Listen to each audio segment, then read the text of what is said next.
Dengan upaya itulah sebenarnya kita berharap betul nanti kontribusi. Memang kalau kita lihat dinamika pembangunan di Yogyakarta ini relatif menarik. Bapak Ibu yang saya hormati, sangat menarik menurut saya. Karena beberapa waktu yang lalu saya menjadi narasumber dengan Dirjen Kebudayaan yang baru, dan nanti malam insya Allah ya di Solo. Saya kemarin bercerita tentang kebudayaan di Yogyakarta, dihadiri oleh beberapa pakar dan tokoh kebudayaan se-Kepulauan Riau di Batam. Nuhun sewu Pak, Yogyakarta memang sangat menarik. Tidak hanya menarik, sangat. Mereka sampai-sampai tanya kepada saya, karena pembicaranya beberapa akademisi, saya salah satu yang dianggap praktisi begitu, walaupun saya terus terang belum lama di Dinas Kebudayaan, tapi saya pikir ini merupakan resiko jabatan. Mereka mengatakan, Pak Umar, Yogyakarta itu mampu membangkitkan nilai-nilai yang ditanamkan ratusan tahun yang lalu ke dalam kebijakan pemerintahan, tata kelola pemerintahan yang modern. Itu seperti apa resepnya? Memang betul. Kalau dibandingkan di sana ya Bapak Ibu, jelas kita semua tahu bahasa Indonesia kita berasal dari bahasa Melayu. Dan salah satu kerajaan besar adalah Kerajaan Lingga. Kebetulan saya pernah ke sana ketika saya sebagai pengajar dulu di Badan Diklat. Itu seperti itu gambarannya. Mereka mengatakan ajaran-ajaran Raja Ali Haji, salah satunya adalah Gurindam 12, itu tidak masuk di dalam regulasi pemerintahan. Tidak ada RPJMD yang menyebutkan itu. Tetapi Yogyakarta, Hamengmayu Hayuning Bawono tinggalan Mangkubumi yang menjadi Hamengkubuwono pertama, itu bisa masuk ke dalam RPJMD, dan itu menjadi visi pidatonya calon gubernur waktu itu, yaitu Soekarno. Mereka mengatakan ini luar biasa, artinya mampu mempertahankan nilai-nilai yang secara sejarah itu sudah sangat lama, tetapi bisa masuk di dalam sistem pemerintahan yang sekarang update. Itu kira-kira yang teman diskusi, sehingga nanti malam masih dilanjutkan lagi di Solo, dan Pak Dirjen datang sendiri. Saya sebenarnya sudah pamit, tetapi karena sebenarnya jam 3 nanti sore acaranya, tapi bila barengan, beliau yang barengan bukan saya sudah pamit, karena kalau jam 3 pasti saya tidak bisa. Karena setelah ini nanti saya akan suara Bupati Bantul, setelah itu dengan Pak Sekda. Biasa Pak, urusan kerendil-kerendil tapi rodo ruwet dengan BPK, terus terang saya nanti jam 1 ya, ini agak panjang. Nah menurut saya kalau sudah matur nanti agak lupa, saya buka dulu saja. Dan yakinlah pembicaranya nanti bagus Pak, ada praktisi PHRI, ada dosennya. Siapa lagi Mbak dia? Ya, dari praktisi kerajinan. Ini kira-kira formatur hari ini yang untuk nanti sama bertukar pikiran terhadap posisi desa budaya di Yogyakarta. Seraya memohon ridho Allah Subhanahu wa Ta'ala dengan mengucapkan Bismillahirrahmanirrahim, kegiatan pada hari ini saya nyatakan secara resmi dibuka.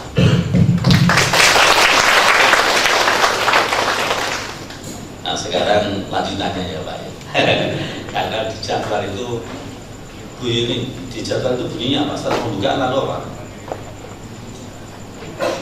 Apa? Pembukaan saja istirahat atau gimana? Apa? Ya, monggo. Karena ada konsekuensinya Bapak Ibu sekalian. Kalau pembukaan tidak ada honornya, pengarang ada honornya. Gitu. Enggak sih, bagi saya tidak terlalu signifikan ya. Honor ya orang nggak masalah, tapi yang penting karena saya diserai itu. Tapi kalau orang itu kebangetan gitu kan. Tapi tenang aja Pak, kayaknya nggak ada sih, saya lihat orang dari orang opo. Tapi saya punya kepentingan. Begini Bapak Ibu sekalian, posisi Yogyakarta itu, menurut saya Ulia, ini meskipun kita memiliki ini jumlah desa yang kurang lebih sama dengan Purworejo, jumlah desa kita itu. desa dan kelurahan di Yogyakarta itu jumlahnya 438. Nah, kemudian di antara 438 itu ditetapkan sebagai desa-desa budaya. Tentu secara gampangan Bapak Ibu, apa to dari desa budaya kalau non budaya? Sehingga saya pagi ini akan mengingatkan kembali. Saya yakin Bapak Ibu sudah sangat ingat, tetapi proses pergantian posisi entah di desa, di kabupaten, di DIY itu selalu terjadi, ya toh? Saya gantikan Gusti Yudo, Pak Ristu nanti kalau Pak Dinas gantikan kepalanya, kan gitu. Itu selalu di desa juga gitu. Lurah desanya juga ganti. Nah, oleh karena itu kita perlu membuka file secara segera, Pak. Dari Arthur, ya Mbak. Oke Pak, jadi betul tidak? Oh rapat, baik. Ini kira-kira Bapak Ibu sekalian sekilas tentang desa atau kelurahan budaya. Bahkan menurut saya, kalau ini Pak Lurah desa yang rawuh di JC, saya kira tahu betul. Sebenarnya untuk penanda keistimewaan itu sebutannya usulannya apa? Jadi direkomendasi betul Pak? Karena kan di Jogja itu kelurahan di kota maupun di desa itu namanya lurah semua, misalnya begitu. Itu bentuk penanda karena ternyata ada kebanggaan sendiri ketika pemimpin di desa itu juga sebutannya lurah. Saya itu sampai sekarang kalau pulang kampung itu ya kalau mencari nama saya, oh yang itu di Blitar sana, orang banyak tahu putranya Pak Lurah. Oke, sekitar Yojodo gampang golek itu. Ternyata seperti itu posisinya. Nah, kalau kita lihat gambar ini saja, ini sudah merefleksikan atau mencerminkan sebenarnya desa atau kelurahan budaya itu seperti apa. Terus Mas. Nah, ini menurut saya kira yang dari utara agak tertutup tinggi gitu. Betul? Mana betul di Solo? Soalnya malah keluar tertutup. Kata menurut saya ada gitu. Jadi ternyata saya termasuk bagian yang baru tahu saya setahun yang lalu Pak, bahwa ada keputusan tahun 95, tepatnya keputusan 325 ini tentang desa bina budaya di waktu itu, karena tahun 95 di Provinsi DIY. Artinya apa? Sudah sangat lama, sekarang 2016, berarti berapa tahun Pak di sini? Kita 21. Nah, jauh banget Pak.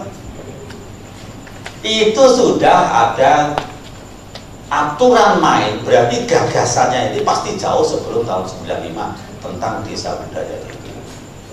Nah, oleh karena itu Bapak Ibu sekalian, sebenarnya tugas kita sekarang ini, baik yang di kabupaten kota, di DIY, di desa, adalah melanjutkan cita-cita ketika ada gagasan mulia untuk memposisikan desa-desa ini sebagai tidak sekedar simbol sebuah upaya peradaban atau pemajuan kebudayaan, tetapi pasti ada pamrih di balik itu semua.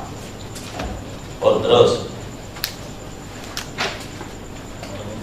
Nah, dari 95 hingga nanti 2015 ada beberapa kegiatan yang dilakukan, ya. Termasuk ini.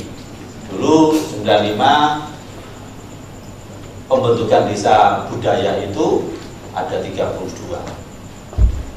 Lalu 2015 diusulkan ditambah 18. Nah, berarti sekarang tinggal melihat apakah kira-kira posisi itu beranjak dari 95 atau tidak. Kalau tidak, kita perlu koreksi diri Bapak Ibu sekalian. Baik kami yang di DIY maupun kabupaten kota, karena sesungguhnya saya melihat apapun yang dilakukan terhadap desa budaya itu nanti di sini akan kelihatan.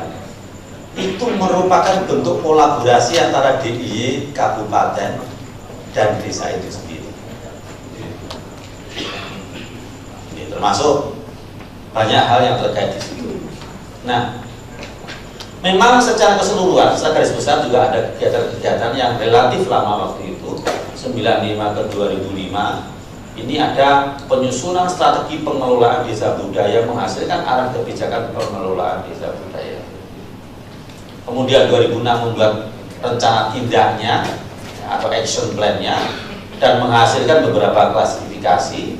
Kemudian 2008 festival, 2009 dia terus mas. Nah, terus ada festival macam-macam mulai 14, 15 ada 200 tenaga pendamping di 100 desa sasaran. Pendamping desa budayanya ada 32, 18. Nah, berarti ini kalau dilihat Pak, 95 sampai 2015 32 plus 18. Nah, ini kemajuannya ada potensi baru 50. Termasuk salah satunya adalah Pak Gogarjo. Pak Wajidi lega betul. Ya. Pak Gogarjo itu desa hebat Pak. Juara 1 nasional, gitu. Iya betul Pak, saya betul. Iya Pak, juara 1 nasional Pak. Ini gini dalangnya seno barang itu. Nah, rasa terus-terusin lah, rasa terus-terusin. Tapi alhamdulillah ini sudah berhasil 50 desa berpotensi budaya. Ini Pak bagus Pak. Yogyakarta ini unik. Saya alhamdulillah Pak. Tapi sebelum di dinas kebudayaan, seluruh provinsi di Indonesia sudah saya datangi Pak. Beberapa sampai di kabupaten. Karena tugas saya dulu ngajar. Kalau mulanya di saya undang atau saya undang, wani bayar tiketnya. Mulai Bandara Cetho, nah itu saya datangi. Sampai di Kaimana, Fak, Nulabuh, di Aceh. Bahkan ada daerah yang namanya Lodosalu Pak, Maluku Tenggara Barat. Ibu kotanya namanya Saung Lagi. Oh iya, saya pernah ke sana. Pesawat itu hanya ada 2 kali dalam seminggu. Saya pernah pulangnya naik pesawatnya TNI AU. Karena pesawat regulernya Trigana Air rusak. Hanya kami dijemput dengan TNI AU itu. Gagah Pak. Karena kalau enggak bisa pulang betul. Karena kalau mau lewat lautan dari Saung Lagi ke Ambon itu perlu waktu 36 jam. Oh, kalau tak tengok orang yang terigu. Bagus. Kalau dilihat seperti itu, bukan karena kita orang Jogja, Pak, tapi memang Jogja ini ada sesuatu yang patut untuk dibuka, dikupas secara baik. Tujuannya apa? Meningkatkan kesejahteraan masyarakatnya. Nah, untuk itu, maka hari ini kita hadirkan PHRI, nanti akan menghentikan banyak hal. Bagaimana link antara, saya bisa cerita bagaimana sebuah desa budaya, sebut saja Putat lah ya. Putat itu desa budaya sekaligus desa wisata. Desa budayanya tahun 95, Putat itu. Desa wisatanya tahun pinten Pak? Pak itu ingat enggak? 2000 persis. Ya. Lalu di Putat pula akhirnya kampus Universitas di Yogyakarta masuk mengembangkan kampung emas. Isinya apa Pak? Ingkung, namanya apa?